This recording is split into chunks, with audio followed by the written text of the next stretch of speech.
For thousands of years, our notions about the deepest parts of the seas were built upon guesswork and myth.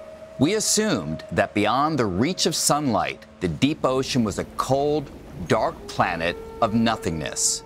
But stunning advances in submersibles and robotics are now allowing scientists and explorers their first real access to Earth's final frontier and revealing that our old vision of the deep was wrong. Oh my gosh, that's amazing. Oh, that's so awesome. Hi, friend. That is cute. Oh, that's fantastic. The oceans host a world of mountains, rivers, caves, vents, and a wealth of exotic forms of life. It's got to be related to Deep Star, yeah. Wow. Yeah, it must be. Hair? Weird hair It's day. like a reindeer head and lipstick. Yeah, I was gonna say that. Looks like Weird a eyes. weird reindeer. Now, we know all this, even though only about 20% of the ocean floor has yet been mapped. And so, scientists are intent on mapping the entire ocean depths as they anticipate revealing untold mysteries and rich wonders. Tonight, we have three extraordinary people to tell us about some of those wonders as we journey together to the remarkable world of the deep. Our first guest is Dr. Helen Scales, who teaches marine biology at Cambridge University, where she completed her doctorate. Her work is focused on the extraordinary biodiversity of the deep. She writes and lectures on the inhabitants of Earth's most remote and mysterious places. And her most recent book is entitled The Brilliant Abyss. Welcome, Helen. Next, we are pleased to have Dr. Vicki Ferrini, who is a senior research scientist at Columbia University's Lamont Doherty Earth Observatory. Dr. Ferrini has participated in research expeditions all over the world, using mapping techniques to understand the processes that shape the sea floor in a variety of environments. Dr. Ferrini is also the head of the Seabed 2030 Regional Center for the Atlantic and Indian Oceans. Welcome, Vicki. And finally, we have Victor Vescovo, who is a U.S. Naval commander turned private equity investor turned explorer.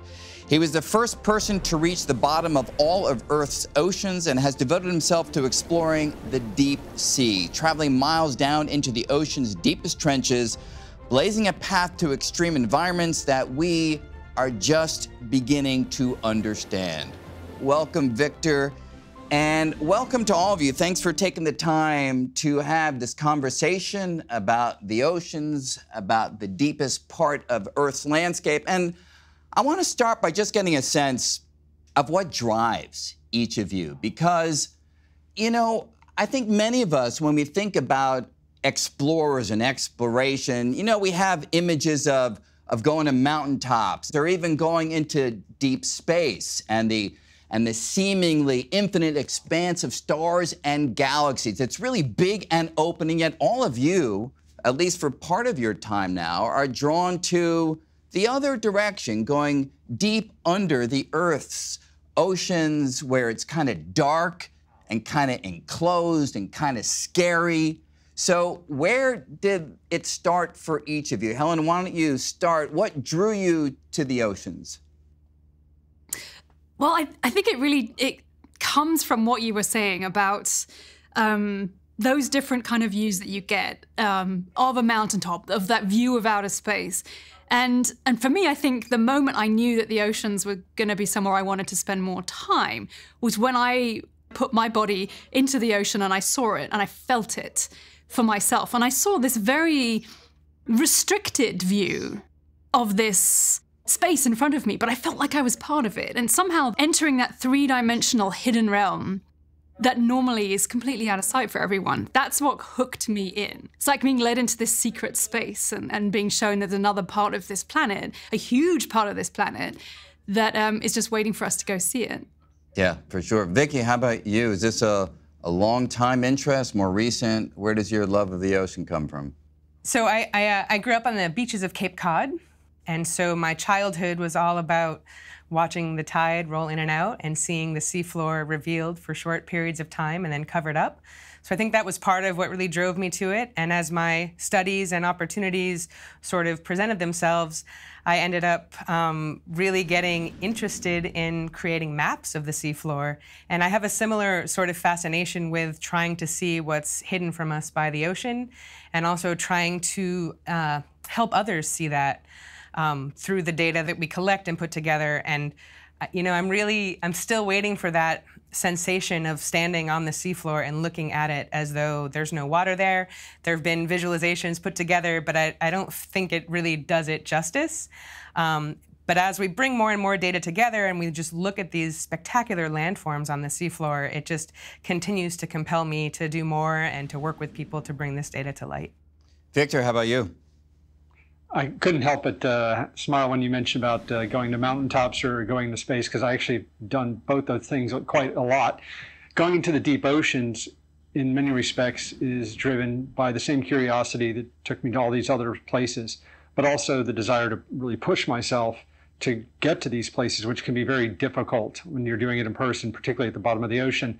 So it's curiosity, it's a drive to push oneself and just to push technological and other barriers to hopefully see what's on the other side of that other hill. I've just been driven by that my whole life. Yeah, you know, I had a kind of uncomfortable experience with going under the water. I did a scuba dive in Australia, admittedly without any training, and it was pretty silly how they attempted to train me on the ship ride out to the dive location. So they pull me under, I got all the equipment, I look up, I see this mountain of water above me, and I really freaked and panicked. I was like, you know, just basically get me out of here. So I do wonder, Victor, do you think that we romanticize space, since you've been there, because we don't directly experience, but we fear the oceans and the water because we all have either direct or indirect experiences of that danger? Well, when you go into space, it's gorgeous. You see the curvature of the Earth. You see stars. It's heavenly. What are the deep parts of the oceans named after? Hades, hell itself. So, I mean, the Hadal Zone. But I think human beings are born with an innate fear of drowning, and we're also scared of the dark. And so when you put someone in the deep ocean, I think you're generating some primordial fears that we have within ourselves that are difficult to put down, except, you know, with some discipline, as you have. I'm sure hopefully you're still scuba diving. Yeah, no, I will never do it again. But I gather, you know, for someone who's gone to the mountaintops and gone into space, do you know no fear? I mean, are there things that scare you? No, fear is very useful. Fear can sharpen your senses and make you aware of danger, but it can be controlled with practice. You know, I learned how to be a pilot when I was 19, and you just go through enough things in your life that you learn to be able just to put it aside and deal with the issues, and certainly not panic. Yeah, well, maybe I'll need more training. Maybe we can talk after this discussion. But with that, let's turn to just get a sense of the lay of the land, which is kind of the opposite of an apposite metaphor, as our journey is not through land, it's through water. But even so, Helen, can you give us just sort of an overarching sense of the various zones that we would pass through, or that you all pass through in these kinds of journeys from the surface of the ocean right down to its deepest locations? Yeah, absolutely. I mean, I think the beginning point in understanding what's going on in the ocean and the deep ocean is just to wrap your head around the size of it. This is the single biggest living space on our planet. And a big part of that is its depth, right? And the way I often describe it is to say, well, hey, look, I'm going to take a normal glass marble like this one. We're going to sail off to some place where there's very deep ocean beneath us, and I'm just going to drop that over the side of the ship. And then we can just imagine that it's going to pass down on this journey down into the deeper parts of the sea. And as it goes, it's going to pass through these different zones, which we give names based on the changing conditions that you're going to get in those zones. So for the first 6.5, 7 minutes, it's going to pass through what we call the sunlit zone, that top bit that you can see at the top of this diagram here. And that's the bit of the ocean we know the best. That's the surface seas, the place where the sun still shines, where most of what we know about life in the ocean as well is. It's what we use, it's where we go, it's where we dive, all those kind of things. So that's just the very top bit, 6, 7 minutes. then our marble is going to enter the deep ocean for real. Like where most scientists agree this is where the deep ocean really begins, is around the 200-meter mark. So that's the beginning of what we call the twilight zone. There is still some sunlight at this point, but it's this blue, deep, inky color. Go out on a clear night at twilight and look up to the sky and you'll see that beautiful kind of color. That's sort of what most of the twilight is like all of the time during the day. This very dim light. And the key thing, and I'm sure we'll come back to this, is that's not enough light to drive photosynthesis. So there's not enough light to power the machinery, the solar powered machinery of most ecosystems. So there's no new food being made. That twilight zone is going to go from 200 meters down to about 1,000 meters, that big, thick layer. The marble takes, I think it's around about half an hour to pass through that thick zone, that deep zone of the twilight zone. And, it's a graded thing, but it'll finally get to the point where there's no sunlight at all. And this is what we call the midnight zone. We're getting deeper down into that next layer of the ocean. And it's permanent midnight. It's like walking out in the middle of the night, a starlit, moonless night from 1,000 meters down. And that big, thick chunk goes down, that layer goes down to about 4,000 meters. And I think it's another hour and a half or something like that for the marble to go down. Now, the average ocean depth is around about the 4,000 meter mark, but there are places that go very much deeper, and Victor has been to those places. So if we're very careful with the aim of my marble, it's going to drop down into the abyss and eventually potentially into an oceanic trench. And those are the very, very deepest parts of the ocean. I think there's 40-something of them in various parts. This is where we've got the edges of tectonic plates are kind of coming together, pulling apart and forming these big V-shaped chasms. If we get to the bottom of the very deepest one, our marble's going to take something like 6 hours to reach the bottom, passing through that Hadal zone that Victor already mentioned. And that really, that is getting us to the very bottom, down there in these oceanic trenches. So yeah, you've got these layers, different conditions are changing, the pressure, of course, is ramping up, the temperature's dropping, all sorts of the physical and chemical conditions are shifting as we're going down from the surface layer down into the deepest depths. Can you give us a sense of the volume? I mean, the amount of water? Is there a way to give a feel for that? So again, thinking about this from 200 meters, 660 feet mark down to the bottom, the volume is ridiculously big. I think it's something like, is it 1 billion cubic kilometers, something like that? Yeah, it's an astonishingly big volume. It really is. This is why we can safely say that something like 95+% of the biosphere, the living space on our planet, is the deep ocean. So yeah, it's hard to wrap your head around that, but try. Yeah, and Victor, as someone who has traveled all the way to the deepest parts, I mean, there are places on planet Earth, and I've been to a few of them, that really feel like you're on a different planet, which is kind of an exciting thing, even if you're on the surface. Is that what it feels like to descend? Do you feel like you are entering a different universe relative to the one that we normally inhabit? Oh, absolutely. When you strap yourself into this two-person submersible that I've been operating for the last 4 years, you feel like you're in a space capsule, and you have these small portals. You're descending into 1,100 bar of pressure, which is 1,100 times the difference between going from the surface of the Earth to outer space. The pressures are insane. It's a very dangerous place in many respects. But when you're down at the bottom, you're seeing an environment that only very specialized life can exist in. We see bacterial mats on rocks. We see tendrils of small creatures living in these extraordinary environments.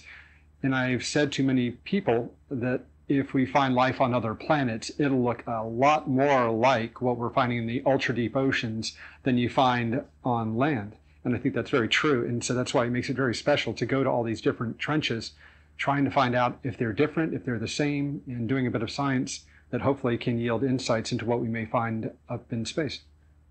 And so, you mentioned space and climbing mountains, which I presume you did because of the allure of just, being an explorer.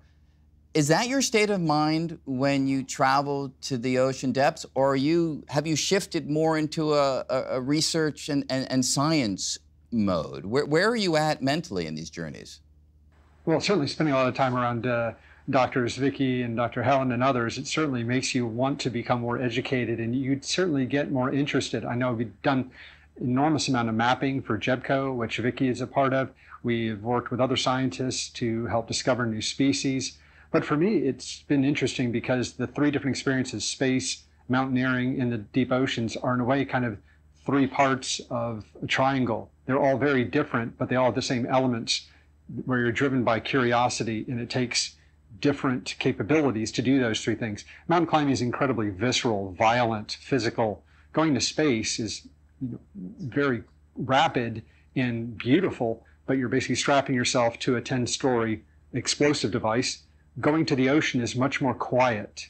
When you get to the bottom, it feels much more ancient. And so they're all very different emotions when you do these three things, but they all have the same strand of satisfying humans' innate desire to explore and be curious. Yeah, amazing. Sounds wonderful. I wish I wasn't so terrified. Maybe I'd do it one day. So Vicki, when we turn to the ocean floor, we're turning to some of the science that you have put a lot of effort into developing. So can you give us a sense of what it's like there on the bottom? Because I think many of us have an incorrect image, right? I think many of us have an image that you get to the bottom, it's like a big beach, a big underwater beach. It's just flat and sandy, and that's all that's there. But we've already heard about these trenches. Can you give us a sense of what is down there at the bottom of the ocean? Yeah, I mean, I think we're still just starting to uncover that and reveal that to ourselves and to the world. And as we get more and more data, I think we're really surprised at what we find in many cases. But in my own exploration of data that has been made available, I can tell you about these spectacular meandering rivers on the seafloor that look just like rivers on land. They're fed often by rivers from land that flow into the ocean. There are giant ripples on the seafloor in various places. One of my favorite examples of that is in the Argentine Basin in the southwest Atlantic. There are ripples that look just like the kinds of ripples we see on beaches, but they're 100 meters tall. So if you think about the size of that, like, it's really quite spectacular. And there's all sorts of evidence of processes at work, physical processes and biological processes. So as we get more data and as we start to reveal this, we're mapping with sonar. So we're seeing the shape of the seafloor, which is giving us sort of a crude view of what the landform looks like. But when we go to the bottom in submersibles or deploy cameras or robots to the bottom and start to get eyes on the seafloor, we can gather a lot more information about what's really there. That's when we can see the biological organisms that are there, the little ecosystems, little because they're not little, but in your mind, in some ways they are, because it's kind of like you're looking through a straw, right? Your view of the seafloor is so small compared to the magnitude of it. So Vicki, you have a map of Manhattan that you sometimes use to give a sense of the kind of resolution that you'd love to have versus the kind of resolution that we do have when it comes to mapping the seafloor. Can you just take us through that? Yeah, sure. I think this is part of my way to communicate with people how little we know about the details of the seafloor. So we've become accustomed to having literally a map in the palm of our hands on our smartphones. We can zoom in to our houses or our friends' houses and see individual cars. So I have this map from Google Earth that shows where the UN is in Manhattan. And I'm not even zoomed all the way in, but it shows the kind of detail that we're accustomed to. And I just have a series of images here that show the scale of the kinds of resolution that we're talking about with ocean mapping. So first starting with what a 100-meter resolution grid would look like, then moving out to what a 200-meter resolution grid would look like, then a 400-meter, and then 800. And so the idea here is, just to help us understand the kinds of detail that we gain by having the higher resolution data, but also really the limits of what a 100-meter resolution grid is with respect to what we're used to seeing with our own eyes. And I think it's really important to try to remember and wrap our heads around, again, the size of the ocean, right? It covers more than 70% of the planet. So there's this huge portion of our planet that's completely hidden from us by water, the seafloor itself, and everything in that water column that we were just talking about. It's just, there's so much to discover and to reveal. And so those measurements that you take, are those robotic systems, or do you rely on on Victor going down and actually having a human being down there. How important is it having a live person? I don't mean live versus dead, but how important is it having someone who's really piloting the craft when you're trying to understand the bottom of the ocean? So the way that we start to reveal the shape of the seafloor is, particularly in the deep sea, usually starts with ship-based sonar. And Victor has a ship-based sonar on his ship. And as he mentioned, that data has been coming into the global synthesis that we're curating for the world. So that gives us a crude representation, because the way I like to think about it is it's like a flashlight, right? So if you're close to the wall with your flashlight, it's illuminating a small area. As you pull away, it gets bigger.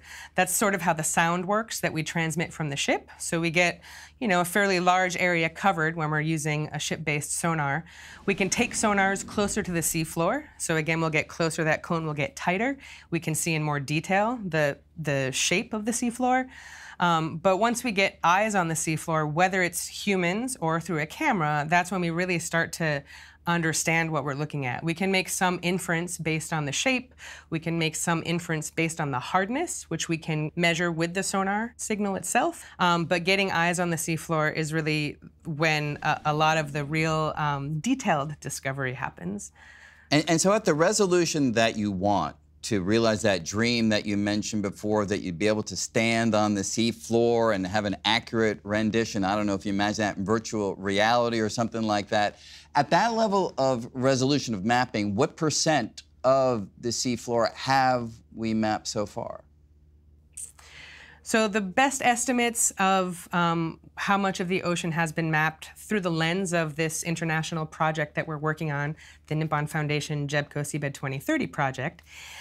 Most recent number that just came out is just over 23%, 24%. So about a quarter of the ocean has been mapped. But you have to remember that the resolution in that global synthesis is much coarser than what we see with our eyes. The highest resolution that we are aspiring to achieve for this synthesis, partly driven by the desire to do this quickly. We can certainly get higher resolution than our goals, but to sort of level the metrics that we want to try to achieve and make it achievable, the highest resolution we're aiming for is 100-meter resolution. So that's the size of a football field. So that's one vertical measurement for the size of a football field. And that's in the shallowest water of 1,500 meters depth to the coastline. As we move into deeper water, we're aspiring for 400 meters in the majority of the ocean, and a little bit coarser, 800 meters in the very deepest depths, the places where Victor has gone himself. And again, this is really driven by the technology that's out there, that's most distributed around the world. And also it's partly driven by how surveying the seafloor works, right? So what we use is typically multi-beam sonar, which creates a fan of sound beams. And typically we get 4, maybe 5 times the water depth covered as a profile as the ship moves along. So when we're in deep water, imaging from the surface, we cover a very large area. If we're in 2 kilometers, we'll get 8 kilometers across. If we're in shallow water, that's implicitly much, much smaller. We have to go back and forth many more times. And so we came up with some goals that we believe are achievable, particularly if we bring the whole world together and mobilize all the resources that exist.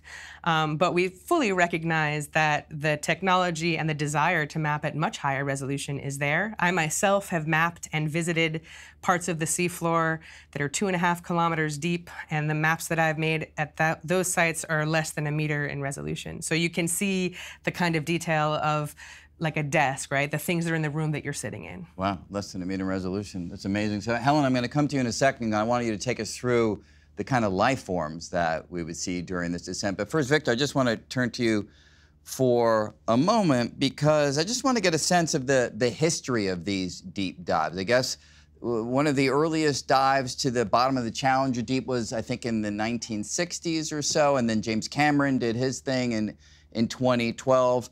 What has happened since, and are you the record holder, and how many times have you gone down to the deepest parts? Captain Don Walsh and Jacques Piccard went down in 1960 in the Trieste. They were the first ones to the bottom of the Mariana Trench, the Challenger Deep. And then James Cameron went in 2012 in his deep sea Challenger. Neither of those submersibles ever went back down again. It's a pretty harsh environment. It requires a lot of maintenance and some design changes. So in 2019, I took down the limiting factor of my submersible, and I've now been down 15 times. So that's in addition to other deep ocean trenches as well, 10,000 meter plus all over the world. There are 4 of them, and we've now visited all of them. And so before we started diving, only 3 people had been to the bottom of the ocean, fewer people than had actually walked on the moon. And I'm happy to say that through all of our activities in the last 4 years, we've now taken more than 25 people down, so much more people than have walked on the moon. The Chinese have their deep diving submersible, the Fenzhou. I believe that they've taken down at least 5, 10, or even more people down. So I think we've seen an explosion of access to the deep sea floor, which was my mission from the very beginning, which was to develop the technology to allow human beings to reliably, repeatedly, and safely visit any point on the seafloor, to open up that door to exploration. And we've continued the technological advancements. In fact, just 3 weeks ago, we took the first side scan sonar, which would allow resolution of mapping of the seafloor, even at full ocean depth, or the bottom of Challenger Deep, with less than 1 meter resolution, which simply had not existed before. So we're continuing to try and press the envelope technologically to allow these discoveries to continue. So we're going to turn to the technology that you have developed with your partners that has allowed this to happen in just a little while. But Helen, why don't you give us a sense of what life forms look like at the various depths? Because I think in the end of the day, that's really a big part of the appeal of trying to understand the Earth. And why don't you start by first telling us, you made this interesting statement that the majority of Earth's biomass, I guess animal biomass, is in the oceans, which is a remarkable statement. And that is correct? Certainly I mean, I think the biomass as well as the biosphere, the living space, without any doubt, this is the biggest, the volume, if you like, of the ocean is the biggest occupiable space that we have. But in terms of biomass too, I mean, there's some extraordinary things that we're finding in the deep ocean. And I should begin this by reminding you all that it wasn't not that long ago when you know, cutting edge science, maybe 150 years ago, genuinely thought that life ran out. At depth, you know, that it petered out to nothing. The azoic theory is what it was called, and it really was very persuasive. There was what seemed to be data to back that up, dredging data of animals pulled up from different depths, and it just seemed to run out. Now, there's various reasons why that wasn't actually the best data to be using. They were going to places where life does run out, because it does in some places. There's not enough going on in the surface seas to kind of power life further down. But the point is that now we know that life goes all the way to the very bottom, and Victor, I'm sure, has seen that life in these deepest depths. But what we know also is that in those zones I've been describing, there's different types of species adapting to these extraordinary conditions as they're going down.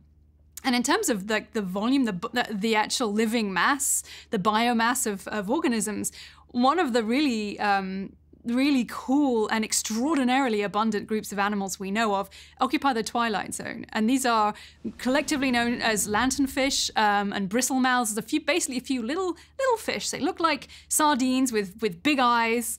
The difference is that they can glow in the dark, as does an awful lot of life in the deep ocean, which I'll come to.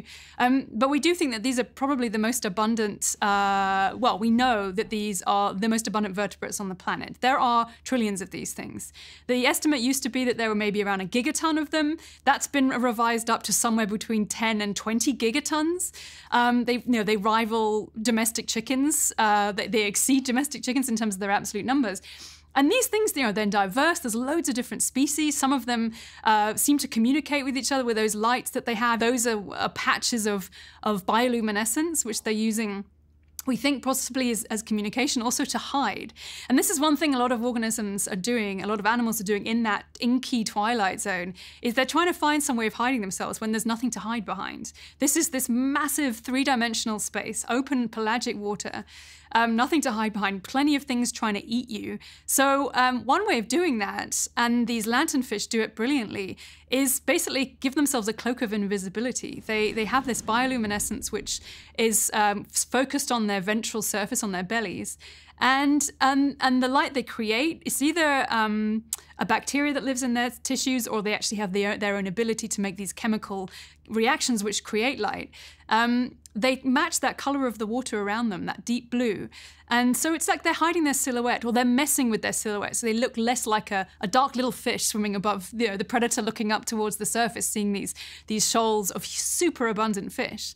And we see this in lots of other species too. There's a whole bunch of different ways of what we call counter-illumination, and that's one way of surviving. Because one thing I would say about life in the deep ocean, like we know there's plenty of it, it's hugely diverse, but it's tough. It's tough living when there's not a whole bunch of food around. It's a very hungry place. It's a very lonely place. It's big. Finding mates, finding food is difficult. And so what we see are all these amazing adaptations to those challenges that come with living in this huge deep, especially the open waters of the deep, especially, it's like wandering around in the twilight zone is quite a big deal. And I should say these lanternfish are really important as well, just simply by being there. And they do move around. They swim up to the surface at night to feed, and then they swim back down into the twilight zone, bringing carbon from the deep and injecting it into waters where it's going to stay. They form a really important part of the climate system that the ocean is playing, and the biological systems are feeding into that. And they get eaten by a whole bunch of other things too, super important things. What role does marine snow play in this? Or I guess even some people call this ocean dandruff. I guess not as nice a euphonious term. But is that part of the ecosystem and the way in which these animals feed? So yeah, marine snow is what powers most of life in the deep ocean, with some exceptions, which again I'm sure we'll come to. But basically, it's marine snow. It sounds lovely. It's that white flecks that you see in those film clips down in the deep ocean. It's particles catching light on video. It's mainly made up of organic matter from the surface in the form of dead plankton, tiny little creatures that are up there as they fall down dead. Also their feces clumped together into these particles. They do look like fluffy snow. And this is the prime source of energy and carbon that's getting into the deep ocean. And it's a thin trickle, it's a constant trickle, it's actually seasonal as well. You might think just because it's dark down in the deep, it's like, the same all year round, but you do get blooms of plankton in the surface seas which make their way into the deep. That will affect the input of food. And so what we're getting in the animals living through that open water column and on the seafloor as well are a lot of animals that eat marine snow. You've got shrimp that have incredible long feelers on their legs that just comb the water and catch snow.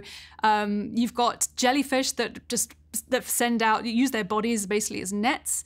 Amazing animals that produce sort of sticky mucus nets to catch this marine snow, and then they bring it in and feed it.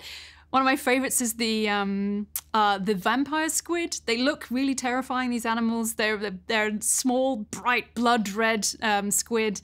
They look like they should be predators, but they're gentle snow catchers. They reel out these long filaments again, and they just sit there in the water, waiting for this rain of thin rain of carbon to come down, and they collect these particles of snow, pack them into snowballs with the hooks on their arms, and then they eat them. So they're snow eaters. And that's what we see a lot of the time. Living in the deep is about finding ways of catching this thin rain of energy and using as little energy as you can as well. That's, you've got to be as efficient as possible when there's not much food around. And that's why we see a lot of incredibly delicate looking creatures in the deep ocean, which kind of goes against what you might think. This is a place of immense pressure. It's a tough place to live. And yet what we see are delicate jellyfish of all sorts, which are actually lots of different types of animals. We call them jellyfish. They're made of jelly. And it's a winning strategy. Jelly is basically a very thin, it's just water and a bit of protein, basically, a bit of collagen. That's essentially what it is. But it allows an organism to make a body very cheaply and run it very cheaply. It's much less energy required to float around as a jellyfish than to power around like a bluefin tuna with great big muscles that need a lot of food. And that's why a lot of groups of organisms that perhaps look very different in other places become gelatinous. Worms swim through the open water of the deep. Things like gossamer worms, which relatives are basically earthworms, long-distant relatives. And they swim in beautiful pirouettes through the open waters of the twilight zone and the midnight zone. And their bodies are, again, kind of made of jelly. It helps them float. It makes life easier. And so that's why we see life that is so different. I mean, Victor talked about if we found life on other planets, it's likely to resemble things that we find down in the deep ocean. And I think this is partly why the conditions are so different compared to what we know out here on land. And the responses that evolution has come up with have met that. You know, that's why we see all these extraordinary things that we just couldn't even imagine out here. So Vicki, I just want to get a feel, when you go on a dive, and Victor, I want to hear your thought on this too, do you have to look hard to see the kinds of things that Helen is talking about, or is it just so commonplace, so ubiquitous that that's just the environment all the way down? It actually depends. All the different trenches have had a bit of different character. There have been some trenches that I've been in where it's been actually quite difficult to actually see life forms, you know, with the naked eye. But other times I've been on sheer rock faces, and rock is great because it provides a place for the organisms to actually latch onto, and there are stronger currents typically around there, so there's more food flow. But I've seen colonies of bacterial mats, of tendrils coming out of sea anemones at 10,000 plus meters, and it's just been extraordinary little colonies that look unlike anything I've ever seen on the terrestrial world. And so that's why when we go down and we explore, a lot of it really is a hunt for these more dense areas. So hopefully we find something different and hopefully of great interest to science. And Vicki, your experience, is it similar to Victor's? Well, I mean, sometimes, depending on where you are in the ocean, it's chance, right? So we know generally what the kinds of habitats that some fish and jellies might live in, and we might come across one during a dive. There are other places in the ocean, like hydrothermal vents, where we know, in many cases, what kinds of organisms we're going to expect to see there. And, you know, the giant tube worms, for example, and the clams and the mussels and the crabs and shrimp, like they're these really teeming ecosystems, and we know that they're there because they've been identified previously, or we sense the chemical signatures of these sites through the water column, and we can get down there and make new discoveries of new ones. But there's, so I think there's some chance and there's some prediction depending on the kinds of environments and how well they're understood. The really deep sea that has been largely out of reach until very recently is some of the most unknown, right? Because we haven't been able to get down there. So the work that Victor's been doing and really opening up access so that others can get to that part of the ocean, and there's other submersibles that are starting to have that kind of capability, I think are going to reveal a whole lot of information to us so that we can start to make predictions as we understand the processes that happen in those environments. Yeah, I just have to add, please. I was on a dive just a week ago at 9,000 meters, the first human descent into the Palau Trench, and as we were cruising the submersible just off the bottom, we saw a jellyfish with these two almost meter-long tendrils. I've never seen anything like it, and yet it happened so fast. As soon as we noticed it, it was gone. And we couldn't backtrack because we would have silted out with all the different currents. And we were just hoping that the cameras caught it. And it did, and it's a low-resolution picture, but it just goes to point out that there can be some very unusual things down there, but you have to be quick sometimes, and you better have the cameras rolling. And so have you discovered new species in your journey? Oh, yeah, certainly. Yeah. Well, it would be a surprise if we didn't, because we're visiting places that have been isolated evolutionarily for millions of years. So especially when we're looking at micro-level organisms, they're going to have a little bit of genetic drift. But we absolutely have seen creatures where literally my chief scientist and I were standing in the room of our ship where we look at the video, and he looked at a creature we found in the Java Trench, and he said, I have no clue what that is. Amazing. And so, Helen, Vicki made reference in her answer a moment ago, the word gigantic made an appearance. And I gathered when you get really far down, it's not uncommon to find oversized animals, you know, gigantic animals. Can you give a sense of what some of those are? And is there any insight into why they're so big? Yeah, deep sea gigantism is kind of fun. One I've encountered myself, well, not in person, but through remote technologies on an expedition in the Gulf of Mexico, are giant isopods. You know, and these are crustaceans. They're more familiar. You would see them out on land. Wood lice here in the UK. I think you call them pillbugs in the US. Those little guys you'd find under plant pots running around, roll up into balls when they're scared. Yeah, and in the deep ocean, they're the size of rugby balls or American footballs, and pink and huge. And one reason we think that is, and various other sort of bigger than the normal species we find in the deep ocean, it is, again, it links back to this idea of it being a hungry place. These are, especially in the case of these giant isopods, they are scavengers. So they are waiting for food to fall down from above. They're crawling across on the seafloor. And when they come across something big to eat, they will eat and eat and eat. And the bigness, if you like, of them is basically like a camel's hump. It's a store of energy. It's a fat reserve. And it keeps them going. And people have brought these things up to the surface, kept them in aquariums, offered them food, and for years and years they're like, nope, I'm done. I don't need anything else.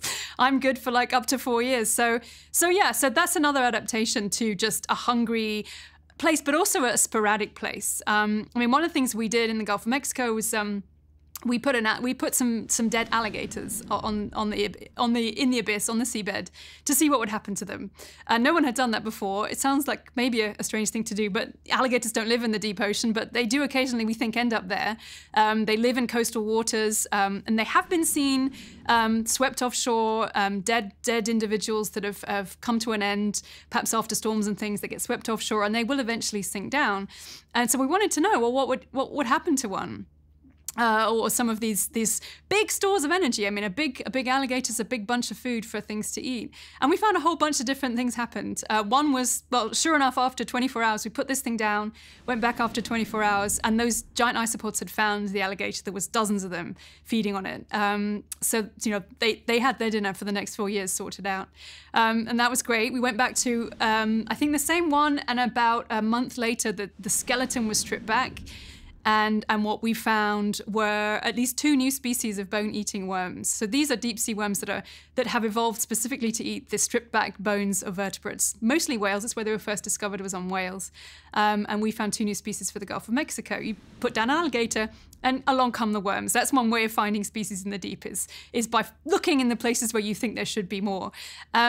And then there was a third one, I should say, as well, which just disappeared. We had tied this alligator to a thick rope and put a weight down just in case anything happened to it. Something came along and chewed through that rope, thick old plastic rope, and made off with our alligator. It could have been a big shark, we think, possibly. Maybe a giant squid came along and took that one too. So that was a lot of fun. But again, yeah. Feasts in the deep come along, and when they do, things like isopods make the most of it. And I can't help but think, as a physicist, is part of the gigantic size just a volume to surface area issue, where you get like a lot of volume and relatively small surface area, so you're not losing as much energy through contact with the environment? Does that have anything to do with it, or am I just going in an oblique direction of irrelevance here? I don't know. It's a really good question. I mean, you do get other huge things too, and one that springs to mind, I guess it isn't quite that, but a couple of years ago, I think off the coast of Australia, they filmed the longest siphonophore, which is a jelly-type creature, and it was filmed in this amazing spiral. It was just sort of hovering there in midwater, I think in the twilight zone, in this gigantic spiral. I believe it was calculated to be about 30 meters long, bigger than anyone ever found one of these organisms. And these are actually colonial. Yeah, there we go. There's an image of it. They're colonial organisms, so it's made up of lots of individual animals that all kind of live together in this big, long string. And I can imagine, I mean, in that sense, being big is helpful if you're catching this snow coming down. The more of you that you can spread out and catch that food, the better. But we know very little, I think, about this particular individual animal and this species and what it does. Why it's in that shape, I don't think we really know either, what it's doing there. And what are the lifetimes like? Do we have a sense of how long these animals live? That's the other thing about the deep ocean, is we do find some incredibly long-lived organisms. I mean, the longest-lived things that we really find. I mean, a lot of these are, again, they're colonial organisms like corals. There are many that are hundreds of years old, colonies of little polyps growing together in these sort of flower-like, tree-like shapes. Hundreds, like centuries old, is quite common for corals living in the deep ocean. I should say, yeah, we find corals in the deep sea. That's perhaps a surprising thing too. You think of them as building beautiful reefs like the barrier reef, shallow tropical species. But actually more than half of the corals we know of live in the deep ocean. They live very different lives, but they do live down there. And some of them for a very, very long time.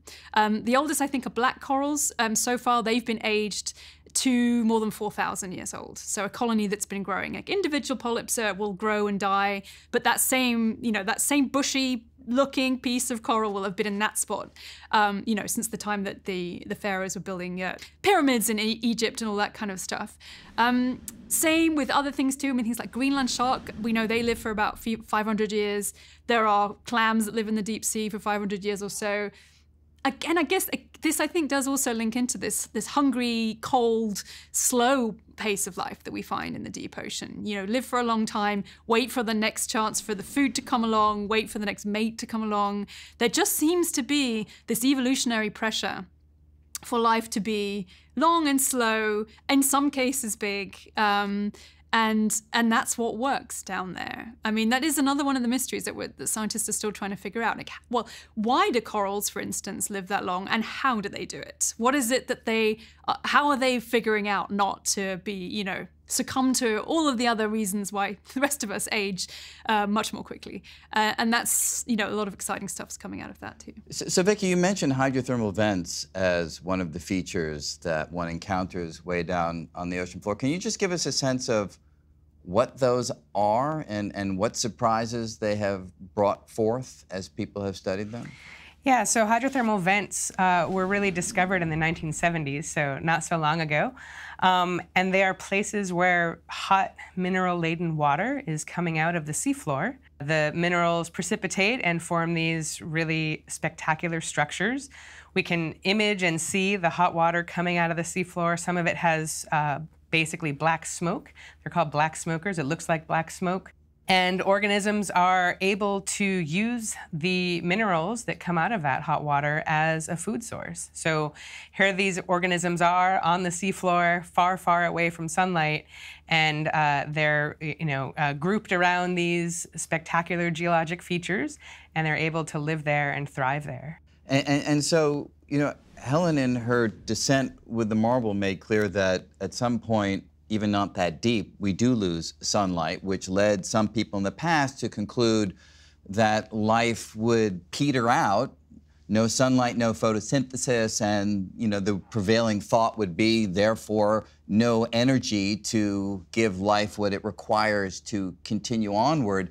But what you're saying, I gather, is that there are other ways in which animals can process the environment to extract energy, and that's what we're seeing. So how well do we understand this other kind of chemical synthesis? Do we understand it as well as photosynthesis? So I think that based on the research that's been done over the past, almost 50 years, we have a pretty good understanding of the mechanisms of how that energy works. Chemosynthesis is what it's called, right? So prior to that discovery, photosynthesis was thought to be sort of the basis of all of the food web and life in its most primitive forms. We know that chemosynthesis can happen. The processes are, there's more being learned all the time about it, I think.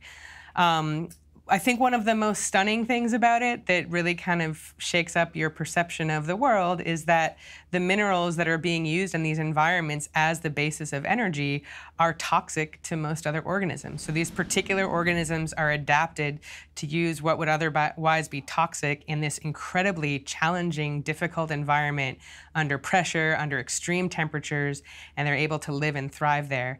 And in my own experience of visiting these sites, one of the things that I find most fascinating is the temperature gradients. So there'll be a black smoker with the hot water coming out of it, and it can be a few hundred degrees Celsius, and just a short distance from it, it's like 4 degrees Celsius. And so those gradients are over very, very short distances, which is just kind of a spectacular reality of it. And so, Victor, I think you made mention before, you've seen these up close and personal. You've actually gone down and seen it. What's that like?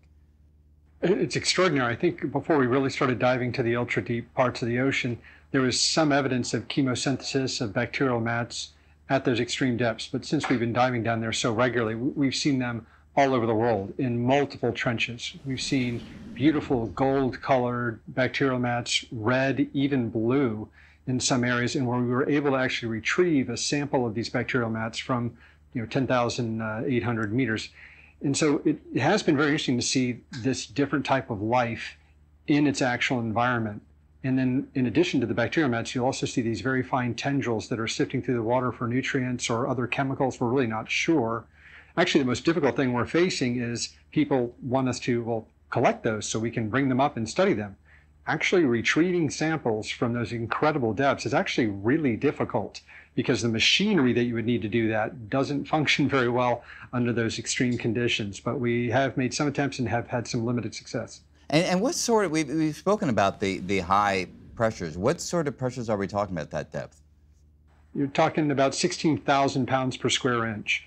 So if you actually took the entire surface area of the submersible that we operate in, it would be equivalent to 4 USS Nimitz aircraft carriers with their aircraft sitting on top of the submersible. It's just a tremendous amount of pressure, or 4 automobiles on your fingernail, something like that. And that pressure will find the weakest point of any mechanical device and destroy it. So we're going to talk about your submersible in just a moment, but Helen, I just want to go back because there's actually some theorizing that life on planet Earth may have begun in the hydrothermal vents. So it may not just be a wonderful, anomalous arena where life can unexpectedly thrive. It may be that life started there. So what is the thinking on that? So yeah, it's a theory that's been around for a few decades now, and we're getting pieces of supporting evidence and studies that are being done to kind of back this up. But the basic idea is that, well, as long as, pretty much as long as the Earth has existed, there's been an ocean. That came along pretty quickly. And ever since we've had an ocean, we've had hydrothermal vents. It's a geological process that's been going on and on. So there have been vents. And I mean, the idea is that within these structures, within these chimneys that form by the deposition of these metals that are coursing out of the deeper parts of the Earth's mantle, are potentially structures that maybe set up the conditions that are needed, that would have been needed for the first living cells to exist, basically. Think of it like a very fine honeycomb structure within these chimneys. And the theory is that on a very particular type of hydrothermal vent, not actually on these really hot, boiling hot ones, the 200, 300 degrees Celsius ones, that's unlikely. It probably would have just boiled the first signs of life into some kind of soup. But there are cooler ones, and in particular, there are ones that are a bit more alkaline. And that's important because what we're talking about, the nitty-gritty of it is the idea of setting up gradients of protons, the molecules that are going to power the machinery of life. Could potentially have been set up within these physical structures, might have been almost like the first proto-cells. It's just a theory. There are amazing scientists who are looking into this, who are building their own hydrothermal vent chimneys in laboratories, seeing what happens, and they have had some success in finding that some of these very early building blocks of life do assemble themselves in these kind of conditions. So, you know, this is a possibility. We've also found some very, very old fossilized remains, well, what could have been fossilized remains of very early bacterial microbial life, because that's what this would have been. We're looking at trying to make, or when were the first, you know, single-celled living cells created? When did they spark into life? And it could have been from these kinds of deposits we're finding in very ancient hydrothermal vents. We don't know yet. We may never know. But it's exciting. It's a possibility. And I think it brings us back to this idea of those parallels of looking up into space and looking down into the inner space of the ocean. There are other hydrothermal vents in the rest of our galaxy. On other celestial bodies, there are oceans, we think, and there could well be hydrothermal vents down there. So who knows? Maybe there's life there too. It's a possibility. Yeah, in fact, that was exactly the question where I wanted to go, which is, you know, Vicki, when one thinks about the origin of these vents, I gather it's various disjunctures of pieces of the mantle as they're rubbing across each other and allowing for the molten material underneath to seep through. Should we expect that to be a kind of ubiquitous phenomenon on other bodies in the solar system, in the galaxy? I mean, I think that's a widely held expectation. And that's part of the reason that a lot of development is being done on the kinds of technology that can help us get there and make those kinds of observations. Yeah.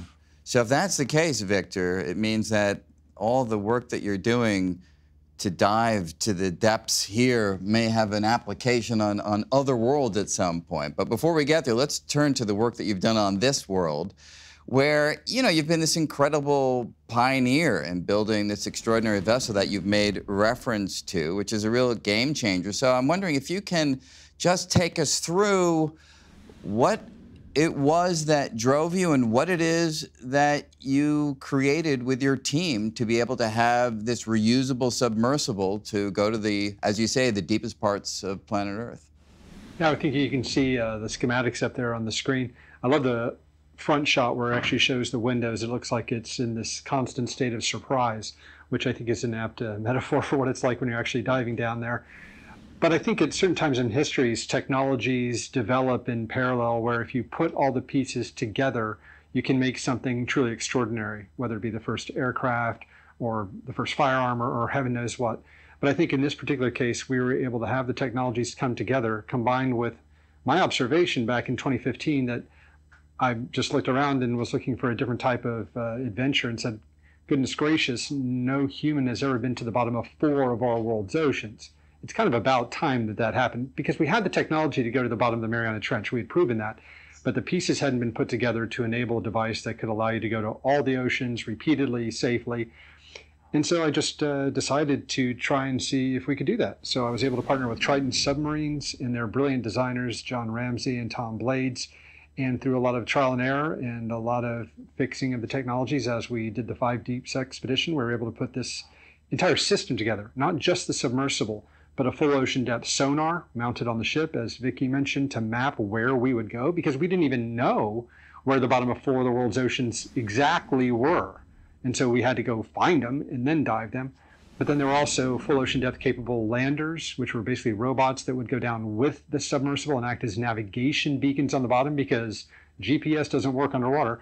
So we had to develop a whole system of tracking the submersible as it went on in the vaults dive. So it was a conglomeration of a lot of different technologies that we were able to perfect. But that's really what drives me in terms of passion, is trying to develop new technologies to advance us forward. And yeah, I would die a happy man if some of the technologies that we've developed on these expeditions were later used on expeditions to Europa or Ganymede to penetrate the ice layers of these moons and actually find the first true extraterrestrial life. So the heart of your submersible, I gather, is a titanium sphere that Yes. you built in order to withstand the incredible pressure that you made reference to before. So why titanium and why a sphere and how precisely did it need to be spherical in its geometry? Yeah, the real heart of the submersible, it was a 90 millimeters thick titanium sphere. Titanium is a wonderful material because it's half the weight of steel, twice as strong. The only problem is it's very expensive and it's very difficult to machine. But as a sphere, it was perfectly designed to handle the pressure. In fact, under intense pressure, it actually compresses about 3 or 4 millimeters, so it becomes even stronger at depth, as long as there's not a penetration of the viewports or the hatch with some water. So it was incredibly strong design, and it had to be machined down to 0.01% perfect spherosity to make it work so there would be no deformations that would allow that pressure to, over time, cause an anomaly that could cause it to have a problem. And so were you the first? Yeah, there it is. You can see it right there. It forged in Wisconsin under intense heat and then being hammered into the 2 hemispheres that we then bolted together, which you can see there. Putting in the viewports was the tough part because there you have an acrylic kind of cone that allows us to see out. But wherever you have dissimilar materials, that can cause potential stresses that could complicate things. And so how did you test this to make sure at those incredible pressures it would actually work? The only thing we could test at full ocean depth was actually the sphere itself, which is the most important component. And there you can see it being lowered into the largest full ocean depth TEPS chamber in the world, which is in the Krylov Institute in St. Petersburg, Russia. I don't think anyone has access to it anymore, but we were fortunate we did this several years ago, and we subjected it to 14,000 meters of water pressure. And it passed with flying colors, and with that we knew we had a system that could at least keep the pilots alive and safe. And then we went to building all the other components, the thrusters, the batteries, and all these other things in separate conditions, and then try to put it all together. And having that system integration of making everything work, that was the real trick. But we've been able to perfect it over the last 2 or 3 years. And when you climb into that and sometimes I guess two of you climb into that. I gather it's a, what in the world is that like? I mean, it just feels incredibly claustrophobic, but do you meditate to get yourself in the right place? Yeah, if you're claustrophobic, you don't want to get in there because some of our missions can be 14 hours long.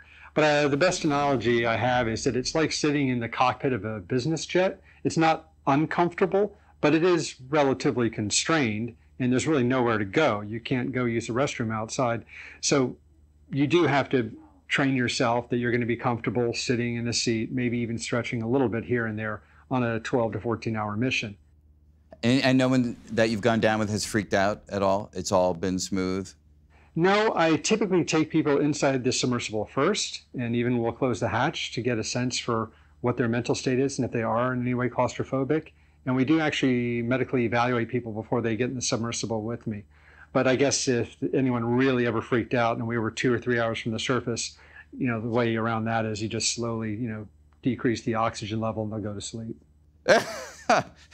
That's a good approach. Yeah, absolutely. So Vicki, you know, I know that there's been some recent excitement about the deep trenches that Victor has explored, giving us, I guess, a clearer sense of how deep they are and exactly what the topography is like. What have we learned recently about those trenches? Well, I think, you know, just the very basics, the foundation of what the depth of these trenches really is and what the shape of the seafloor around it is. I was just looking at some of the data from Victor's ship just last week, and there are all sorts of details that we really wouldn't be able to see. I'm not sure how readily people know that, you know, most of the maps that we see of the ocean floor are based primarily on prediction of depth. So besides the 24% that we know has been mapped with direct measurement, the remaining 76% is it's really based on predicted bathymetry derived from a model that uses gravity and the elevation of the sea surface. And so that gives us a crude estimation of the shape of the seafloor. It can be up to, I've seen instances where it's more than 1.5 kilometers different from the actual observed depth once we actually take a sonar there. So, and this is because of the factors that affect the gravity of various parts of the planet. And so as we get more and more measurements, it really is akin to bringing the seafloor into focus, right? It goes from a sort of blurry, diffuse, lumpy shape into something that's really crisp and detailed, and we can see striations, we can see all sorts of morphology that just was not detectable before. And so will this contribute to your project that you're involved with Seabed 2030? I mean, maybe you can give us a quick sense of what that project is and how these explorations may contribute to it. Yeah, so the project itself has the very ambitious goal of mapping 100% of the ocean floor by the year 2030. The project started about 5 years ago. And we're really trying to build a global coalition to bring everyone together who has the technology to collect this kind of data, who might have this data in hand but hasn't been aware of the potential to share it and contribute to this global effort. The mission of the project that was set forward collaboratively by the Nippon Foundation in Japan and JEBCO, which is an intergovernmental project, really is to empower the world to make sustainable decisions and good policy decisions and to support science throughout the ocean. Again, the resolutions that we're aiming for to complete our goals are still relatively coarse by some perspectives, but compared to what we have right now, which is prediction at several hundred meters resolution, it's significantly better, and it will open the door to all sorts of discoveries, and hopefully also important management so that we are good stewards of the ocean. Yeah, and Helen, when you think about these deep sea voyages, are you planning on going? Have you signed up for Victor's submersible? And what would you hope to learn for your particular line of research? So I have not been invited on Victor's submersible. Oh, was that not for me?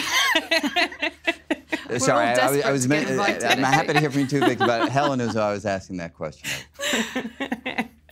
of. I'll put my name on the list for sure. Right? I guess one, absolutely. I guess one thing that I've been doing, especially in my writing and when I talk about the deep and trying to get as many people as possible to know about it and care a bit more about it. You know, it is this place that's so far out of sight and out of mind for just about everybody else. So the challenge is to you know, how to excite people and capture people's imaginations about this place. And that's why what Victor is doing is so important, because no matter how clever our machines are and how incredible this technology we have, which is so important and it's telling us so much, there's such a power of putting a human being in that place. And it's the stories that can bring. Same as space, you know, another wonderful parallel to space. We don't have to have human beings up there, but oh my goodness, aren't those stories more compelling when they are? So that's why I think, you know, it's such a rich kind of vein to understanding as well that this is our, you know, this is our planet, this is our living planet. Just because us humans can't, without this incredible technology, survive down there, doesn't mean it isn't a part of this extraordinary interconnected system of life on which we all depend. So whoever gets to go there, all the luckiest people, and then one of the wonderful things that Victor is doing, which he hasn't mentioned, is that he's bringing all sorts of different people into these incredible places and giving opportunities to people from, for example, around the Pacific Ocean, where a lot of these amazing trenches are, taking those people who live in these places to see the very bottom part of their ocean is so powerful and so important. All of those people are going to come back and tell stories and hopefully, you know, help to spread the word of why this matters and what is down there. And it isn't just this empty space, but it's an extraordinary, diverse geology, geography, and biology of our planet. It's all down there. So yeah, sign me on the list. But, you know, I think the list is quite long. So. Yeah, unfortunately. If I could add real quick, one big question that's often asked is, why have a human-occupied vehicle down there? Why not just use robots? It's a simple question, but actually it's a complicated answer. When you're talking about going to the very, very bottom of the ocean, it's 7 miles down, or 11,000 meters. So even a remotely operated vehicle would have a heck of a tether above it. And many times these tethers are so long that it's not practical to actually recover them, and they're just ejected into the ocean and can actually become big sort of pollution. The most amount of pollution I've seen in the Challenger Deep is actually these discarded cables. Then people go, why not you just use a robot that's autonomous? Well, they can't dynamically interact with the environment. For example, those same tethers that are a bit of a pollution problem also can actually entangle the thrusters on an autonomous vehicle, and it may not even see them and therefore get entangled. Human-occupied vehicles can go to any depth. They can interact directly with the environment, avoid obstacles, immediately investigate things that are interesting. So they all have their different role to play. And I think that manned submersibles actually have unique advantages for the ultra deep ocean that robotic vehicles have some difficulties with. Yeah, no, that's an important point, and I'm glad you make that. And I want to turn to the pollution issue in just a moment. But before we get there, I just want to ask you, Victor, one question. When we think about big projects of this sort, usually one thinks government support, you know, academia, government grants, things of that sort. But the funding for this, I gather, came and comes from you as an individual. Is that correct?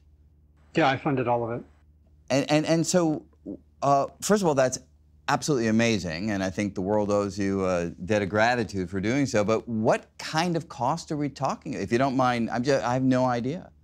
Sure, it's out there in the public domain, but in general, it took about $50 million to actually develop and produce the entire system and then to take it on its first series of expeditions.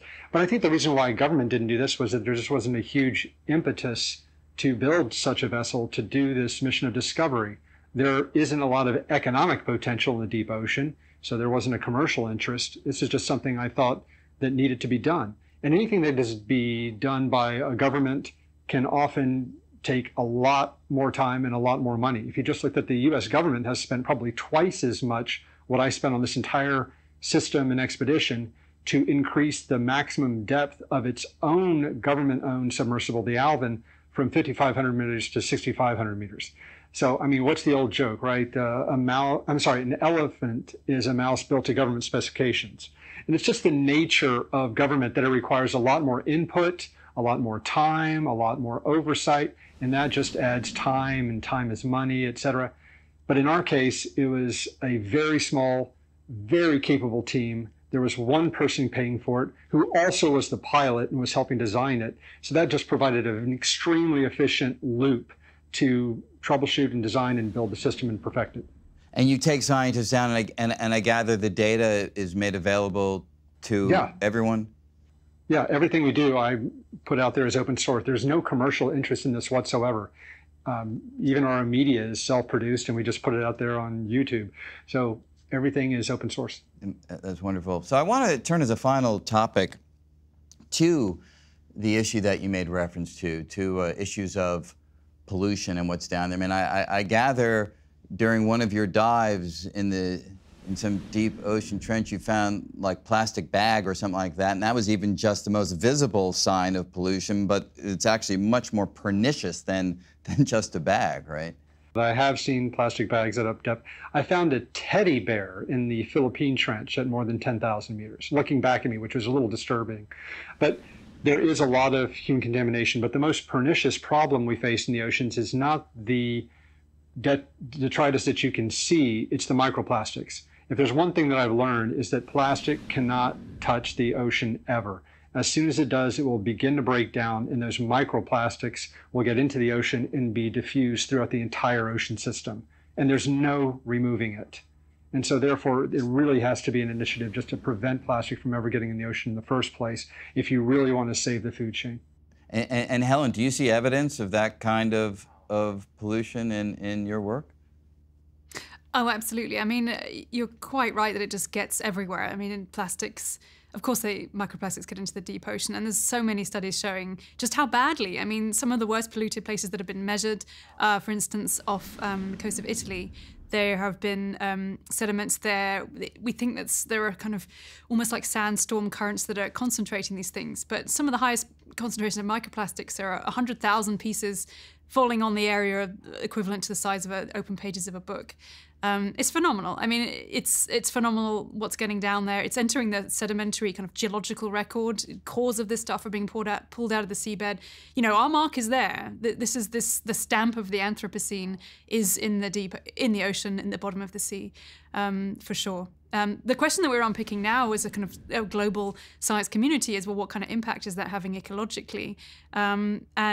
You know, I guess just a couple of years ago, I might have said, oh, well, we don't really know. And, you know, we're waiting to see the impact beyond the individual. But I think the more we look, the more it's terrifying it becomes that these microplastics, as we know, are getting inside organisms, they're getting inside of humans. Every single shark that's been looked at's got plastic in its stomach. Plastic is getting everywhere, and it is having an effect on individuals, and that is being passed up throughout ecosystems and food chains. And in your book, beyond, I mean, obviously this is perhaps the deepest of problems, the microplastics, but in terms of things that perhaps have more visual impact, in your book, you give a list, and a kind of astounding list of things that have been dumped into the, I mean, what's on that list?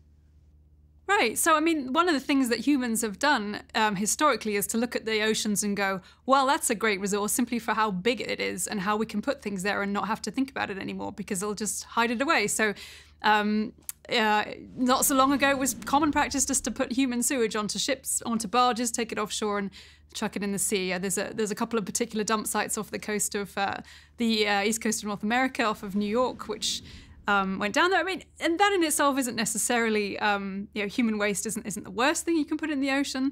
It's more, I mean, the things that are kind of shocking and more alarming is the long history of dumping basically rotting chemical weapons, that kind of thing. And there's a huge big sort of cover-up that happened in the United States. And it wasn't just the United States. You know, most military nations were doing the same thing. They were filling ships with old canisters of chemical weapons, nerve gases that they weren't going to use or that were going out of date, motor them offshore and sink the ships down into bits of the ocean. The really scary thing is we don't really know where those are, where those dump sites are. You know, it's classified or we don't actually know anymore. You know, this was happening kind of 50s, 60s, 70s. It led to what now is the case that you can't do that anymore. There are now international treaties that say there's only a few things you can dump in the deep ocean, and it's definitely not huge quantities of terrible chemicals. But where those chemicals lie and what kind of impact they're having is a big mystery. We're occasionally coming across them. One was not so long ago a dump site found off the coast of Los Angeles, I think. But the question is, what do we do about it? Are we going to bring them up? Are we going to put down some concrete to cover them over? What can we do? Something like 1 million tons, we think, of chemical weapons are down there somewhere in the deep ocean, but where exactly we don't know. But yeah, I mean, also enormous quantities of domestic animals. If those ships containing live sheep and other animals that are shipped across the world for different markets, if they get into trouble and animals die at sea, they get put over the side. So that's good news for the bone-eating worms. I think they have a good feast when that happens. And, maybe in the big scheme of things, not such a big deal. But you can find the history of humanity really written out across the seabed. There are shipping routes with lumps of clinker, the stuff that got chucked off the side of steamships, the residues from burning coal were stuck over the side of the ships into the deep sea, and you can find these, for a long time to come. You'll be able to work out what humanity was up to by going and looking down in the deep ocean. Vicki, you too, you've expressed regarding your own work that a potential downside of mapping the seabed is that it could ultimately contribute to overfishing in those domains. Is that a concern that you still have? Well, I think that as we reveal more of this environment that has really been hidden from us and in many ways protected from us, it's definitely a concern to think about how that information will be used and potentially exploited. It's certainly not within my domain to figure out how to handle that. And I can certainly say with great conviction that most of what we need to do to understand and steward the planet and the ocean starts with a map. So I think having the map is a really important first step. But I am hopeful that the concerns about how that content, that data is used, is elevated to the right international bodies to make sure that we do a good job of stewarding our ocean and helping to protect the valuable resources that are there. Victor, with so much of the deep ocean lying beyond national boundaries, in some sense that means that those areas belong to no one, in some sense, therefore, they belong to everyone. Does that cause difficulties for you as an explorer? Does it cause difficulties for regulating the kinds of activities that might one day, those areas might one day be subject to? Absolutely. We commiserate among ourselves, the private operators of oceanographic research teams, and the #1 issue that is the barrier to deep ocean exploration is actually not the technology, it's not the funding, it's not the availability of personnel, it's government permitting. Government bureaucrats around the world have an instinctive reaction to say no to a lot of marine scientific research, or it takes many, many months or even years to get permitted to do this in their exclusive economic zones, which is these colored areas that you see on the map there. The other areas are what they call the high seas, where there basically is no regulation and there's no legal authority. There is no UN police force that polices the world's oceans. It is the Wild West. So one thing that I've discovered in going around the world several times in the last 4 years trying to do marine research is that some governments are quite hostile. You probably can guess who those countries are. Other countries are incredibly welcoming and love the fact that we're doing open source dissemination of the data that we uncover. And so that's been the most frustrating part of ocean exploration for me personally, has just been trying to navigate the very difficult bureaucratic barriers to oceanographic research, and sometimes getting in trouble after the fact for doing research that should have been freely allowed.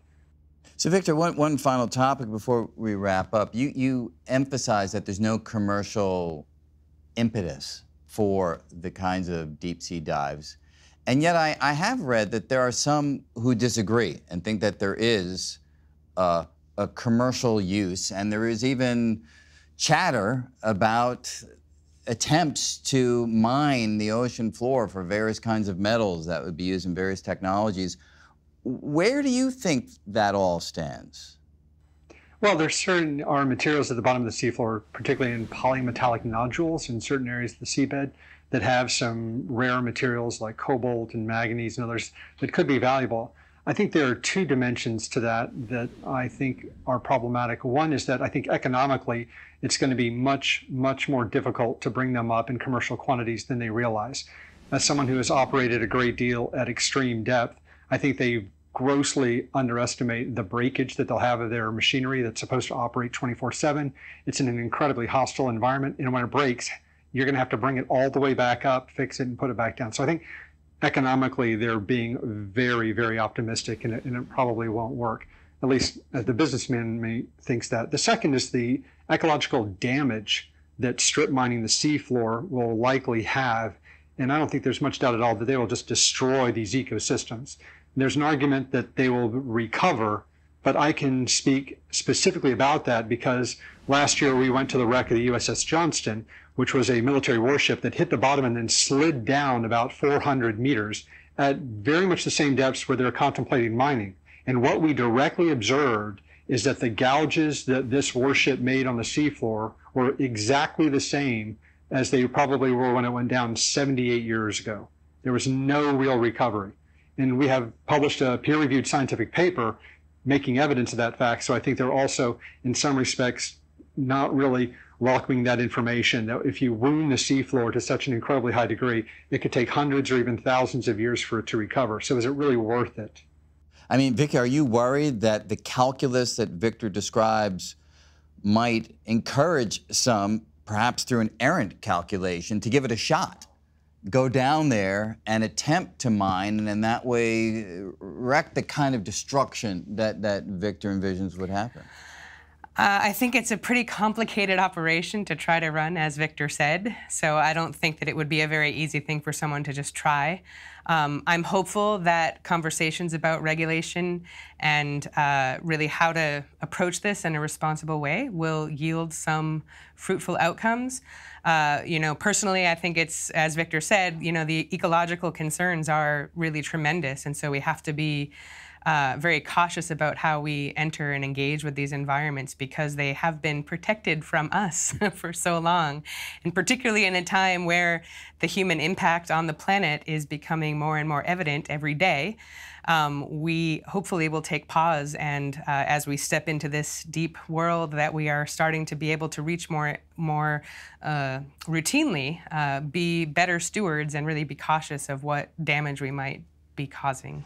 And when it comes to mining, are there particular entities, objects, things that some in the community might consider to be the treasures, the things that would drive them to undertake these difficult and potentially destructive missions to the ocean floor? Yeah, there's three main targets that the deep sea mining companies are considering. One of these rocky nodules, these polymetallic nodules, they look a bit like lumps of coal spread across various areas of the abyss. And these contain various different metals. They form incredibly slowly. We think it's one of the slowest geological processes that's ever been studied. They grow over millions of years from a little piece of something, sometimes like an ancient shark tooth drops to the seabed. That forms the nucleus on which metals and other compounds from the water, chemicals from the water, will settle out and precipitate onto these rocks. And that is the basis for what we now know to be rich ecosystems. All sorts of species, coral sponges grow on these things, other things rely on them. It's like the equivalent of old growth trees in a forest in terms of the role that those nodules play in the ecosystem. So that's one big target people are looking at. The others are the chimneys in hydrothermal vents. Those black smokers also contain a whole bunch of different metals. They vary depending on where you look. So that's of great interest.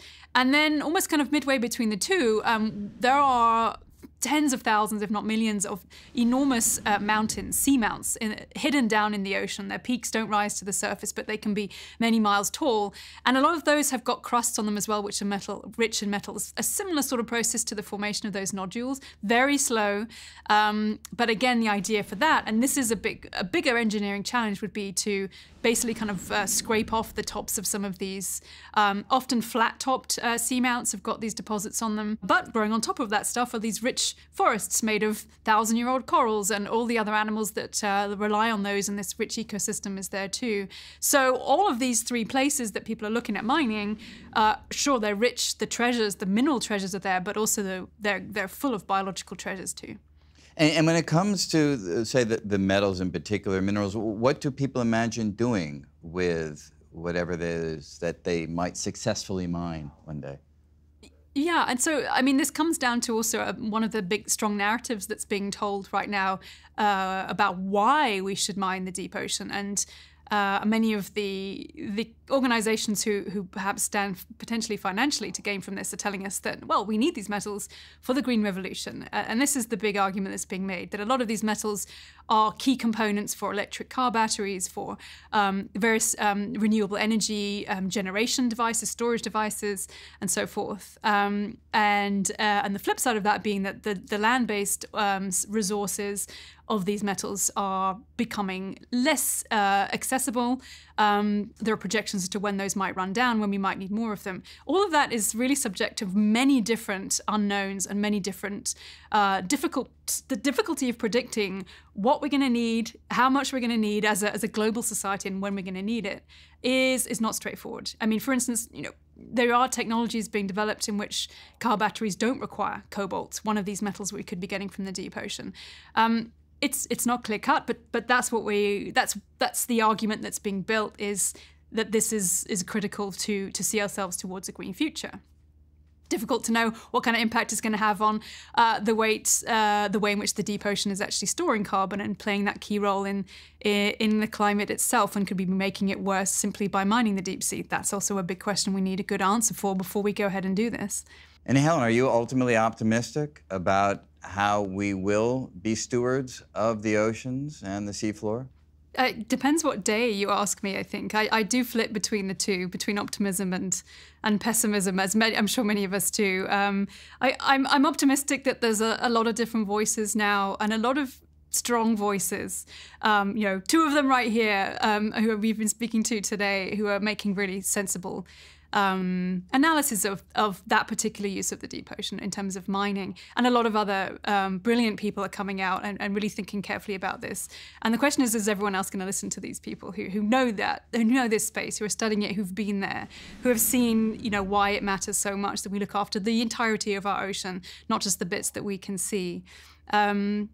But then, yeah, on the bad days when I'm not feeling so positive, I remember that it is all out of sight, and it is going to be easy for us to, or for some people potentially, to go and cause huge damage that we won't see. It's not the same in terms of mining on land, where even that can be kind of out of the way. But we have satellite imagery, we have drones, we have the ability to stand back and look at that mountaintop that's been raised. We won't get that in the deep ocean, not so easily. I mean, maybe we can, and maybe Vickys can help us to show that nothing can actually be hidden in the deep, and whatever happens down there will have a consequence. It will have a consequence, but one that we can see. So I think there's a balance to be struck. It really is an important time to realize that everything is connected. And the more we look in the deep, the more we see that from the mountaintops to the deepest parts of the ocean, these places that Victor has been to, all of them, you're not the only connection between them, but you're following these lines of energy, of food, of the way our planet works. And it's all connected together. And if we break one piece of it, then it's not going to be good. Yeah, absolutely. So one final question for all of you. Maybe start with you, Helen. In the best of all worlds, 15, 20, 25 years from now, where would you like your research to be? What's the big goal that you'd be thrilled to accomplish in, say, the next quarter century? In terms of, well, what I do, which is, I know a lot of my focus is getting the word out to people, and I'm finding ways of telling these stories to as many people as possible about the ocean.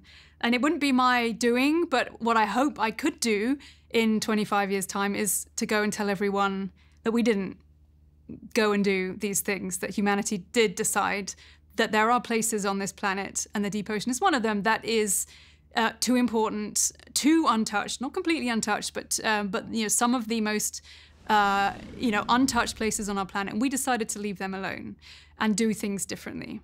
That, for me, I'm going to play a tiny part in that actually happening, but I would love to be a part of telling that story, to the future generations, the people who are going to be the ones dealing with all of this down the line.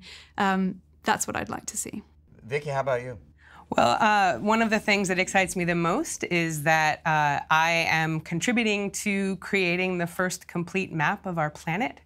right? So if the ocean covers the majority of the planet and it's not been mapped yet, we really don't have a map of our planet. That's one thing.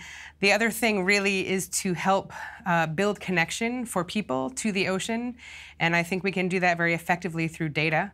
The data that we collect, not just of the shape of the seafloor, but the data that we collect with robotic vehicles and with submersibles from going there and getting eyes on the seafloor, really build that connection so that people understand that the ocean affects everyone on the planet. And I'm also hopeful that at the end of the UN decade that's underway right now, which is the UN decade of ocean science for sustainable development, we will have come together as a global community to make impact and help move us in a better direction towards stewarding the ocean. Absolutely. Victor, I'm going to give you the final word. Look, you've been to the mountaintops, you've been to space, you've been down deep in the ocean. Is the ocean your final frontier, or is there something else completely different that you're going to be doing 10, 15, 20 years from now? Could be anything. I love flying, I love space, I love the oceans. Hopefully I'll be doing a mixture of all three. But I think that what I'm very happy about is that I've helped to spearhead a lot of the technological development to make the oceans more transparent. Human beings are visual creatures. And I think that anything we can do to create more transparency of the oceans will make people care about them more, understand them more.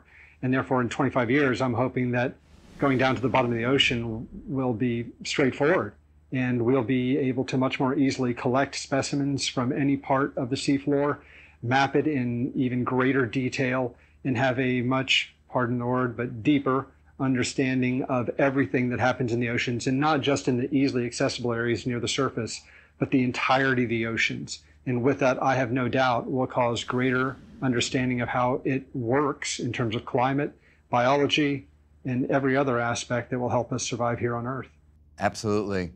So I wish you the best of luck, all of you, in the work that you're going to undertake and have been undertaking. And to riff on Victor's last adjective, thank you so much for this deeply informative conversation about the ocean depths. Thank you so much.